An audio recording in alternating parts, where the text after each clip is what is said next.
Boston Celtics have officially made it to round 2 of the 2025 NBA playoffs after they beat the Orlando Magic in 5 games at home in TD Garden. But the real question is, who will Boston face in round 2? Well, we have to wait and see who wins the New York Knicks versus Detroit Pistons series.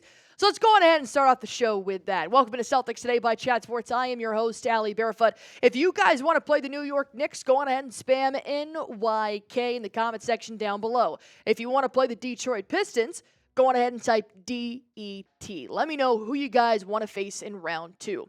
Well, it looks like they're facing a Game 6. New York, Tom Thibodeau and Jalen Brunson could not wrap it up in Madison Square Garden in Game 5, but the Knicks do still lead 3-2. So they could wrap up this series in 6 if New York wins. But as you guys can see here, Detroit is the 3.5-point favorite. This has been one of my favorite series to watch. Almost every single game has literally come down to the last shot, and that's just good playoff basketball. It's also really good for Boston Celtics fans because we hope they go to Game 7 and just keep tiring themselves out. But let's talk about if the Boston Celtics were to play the New York Knicks. What does it look like this last year? Well, it was a clean sweep against the New York Knicks this season. We blew them out, setting a single-season record in Game 1 of the 2025 season with the most threes from the Boston Celtics, 132-109. Blowout, blowout, blowout.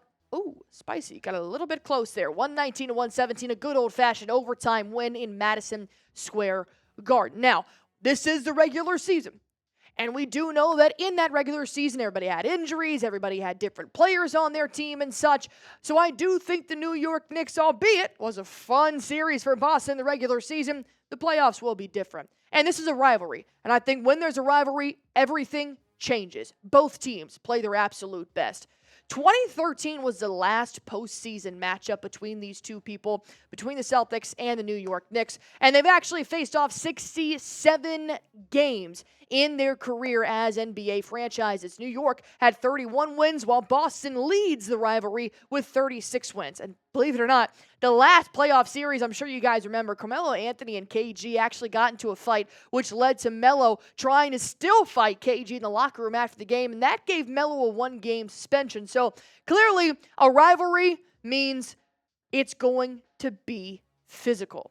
And with physicality comes possible injuries. We saw that with the Orlando Magic series. But let's talk about the Knicks injuries here right off the bat. Number 1, Jaylen Brunson and Josh Hart both had to miss a couple of minutes in the fourth quarter against the Detroit Pistons in Game 5 because they got injured. Now, Josh Hart reportedly is just sore all over, but he also fell pretty hard on his wrist against the Detroit Pistons in the Game 5 series. Then Jaylen Brunson, if you guys don't remember, he actually got injured towards the end of the regular season with an ankle injury. He was out for several weeks, so he still has a little bit of ankle aggravation going on right now in this series. So that would be huge for the New York Knicks if either of these injuries flourish into anything bigger than what you see on screen. But that's also a possibility, unfortunately. I don't want to see anybody injured. I want a full healthy Knicks, a full healthy Celtics, or a full healthy Pistons. Doesn't matter. But the way that Tom Thibodeau plays his players night in and night out, well, they're probably, if it's not going to be injuries, it's going to be fatigue. I mean, OG Anunoby, 41 minutes a game in this series against the Detroit Pistons. Then you have Brunson at almost 40 minutes. Josh Hart, Karl-Anthony Towns, McCall Bridges. And when you look at this, you're probably thinking, Allie, it kind of looks like average numbers. Tatum is the only Boston Celtic player that has played over 37 minutes per game in the playoffs. And he's at 39 minutes. Which means all 5 starters for the New York Knicks have played more minutes on average than all 5 starters of the Boston Celtics.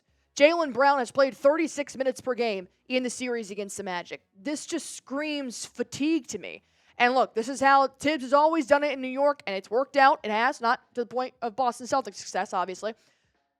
But at some point, if they do make it to round 2, fatigue is going to catch up to them. And I've said this, I want a healthy New York Knicks team. I want a healthy Boston Celtics team. And I do hope that, fatigue possibly plays a part in it.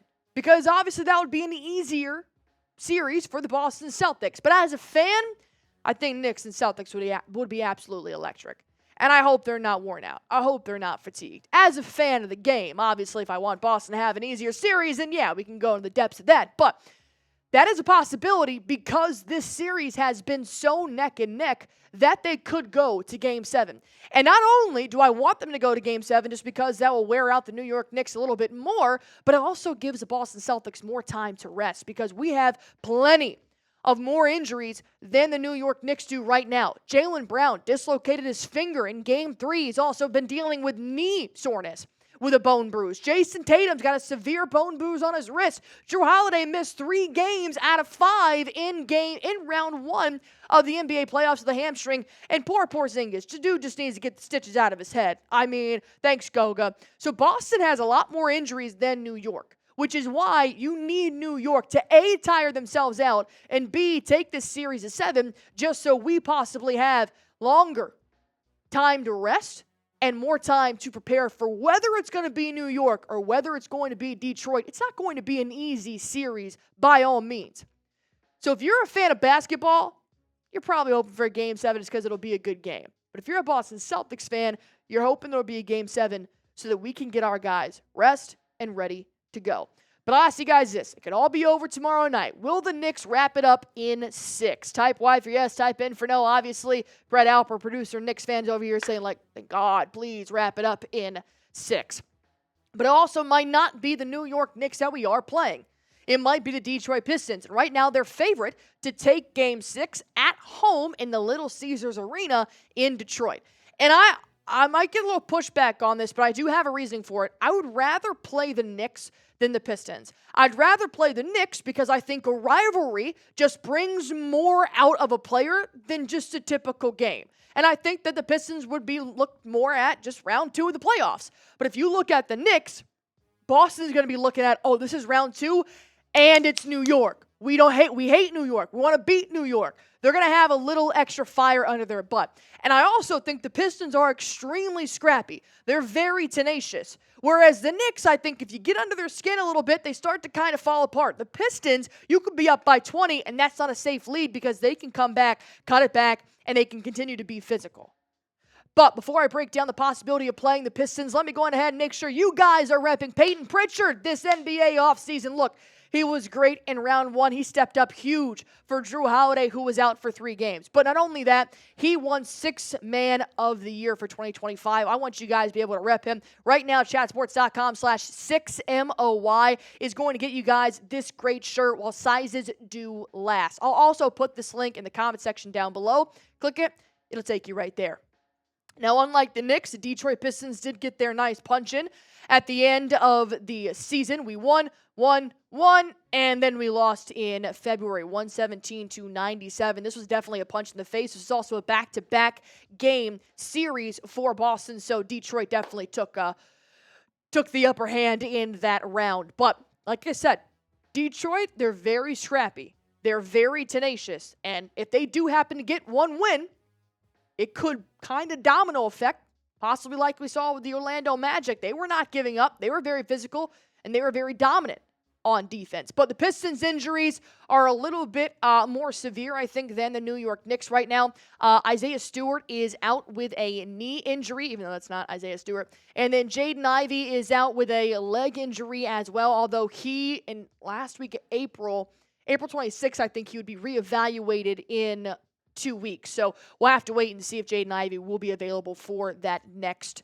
series, whether or not it's going to be against the Boston Celtics or if their journey is going to be over. But overall, here is what I think about Detroit versus the Pistons. So if you think about it, we have played Detroit 2008. I mean, that's a lot longer time than even 2013. Detroit actually just won their first playoff game since 2008 against the New York Knicks in that series. But 45 total playoff games between these two franchises. Detroit with 21 wins, Boston with 24 wins. So the number one thing here is that Boston's going to have comfortability over the Pistons. They've been there. They've done that. They're the reigning champions. Detroit, I don't know how far they made it in 2008. I haven't looked that up, but 2008's a long time. So I'd safe to say Cade Cunningham was probably 26, was 6 years old when the Pistons were in the playoffs. So with Boston having that experience, that's always going to be an upper hand. I do think the Pistons would be a pretty physical series. I think it'll look a lot like the Orlando Magic series, where you know you can beat them, you know you should beat them in 4 games or 5. But if the Pistons get a whiff of fatigue, or they find an open gap, or they possibly go on a strict run, that is where Detroit can start to be dangerous. We've seen that with the New York Knicks. Now, the Knicks done a really good job of keeping up with the physicality of the Pistons, but this is another series where I think that Boston is more familiar with New York, more familiar with Madison Square Garden as well, than they are possibly with the Pistons, because the Pistons really haven't been in the limelight since the last couple of seasons. Maybe this season. They had 28 straight losses last year. Whereas the Knicks, they've been there before. They know what they're doing. So I think the Pistons would be a harder route to get to the Cavs. Whereas I think the Knicks would still be a tough series, don't get me wrong. But I always feel like Boston kind of has their number, especially in the playoffs. So let me ask you guys this. If you guys want the Boston Celtics to win round 2 of the playoffs, then are you going to be there with us live? If you are, go on ahead, hit that sub button for me on Celtics Today by Chat Sports. Doesn't matter. Pistons, Knicks, Celtics will take the win.